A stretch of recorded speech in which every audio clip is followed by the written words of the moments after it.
4 দিনের রাষ্ট্রীয় সফরে চীনের রাজধানী বেইজিংয়ে ব্যস্ত সময় পার করছেন প্রধানমন্ত্রী শেখ হাসিনা। সফরের দ্বিতীয় দিনে বেইজিংয়ের শাংরি-লা সার্কেলে চীনের ওয়ার্ল্ড সামিট উইংয়ে বাংলাদেশ ও চীনের মধ্যে বাণিজ্য, ব্যবসা ও বিনিয়োগের সুযোগ সুবিধা বিষয়ক বিশ্ব সম্মেলনে যোগ দেন তিনি।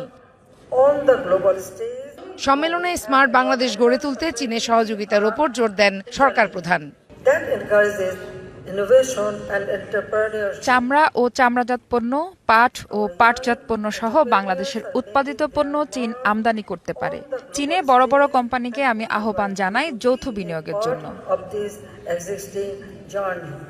চীনের সঙ্গে রপ্তানি বাণিজ্য আরও বাড়াতে চায় বাংলাদেশ। আশাবাদ ব্যক্ত করে প্রধানমন্ত্রী বলেন, বাংলাদেশে এখন বিনিয়োগের সুবর্ণ পরিবেশ রয়েছে। বাংলাদেশ ন্যায়সঙ্গত বাণিজ্যে বিশ্বাসী।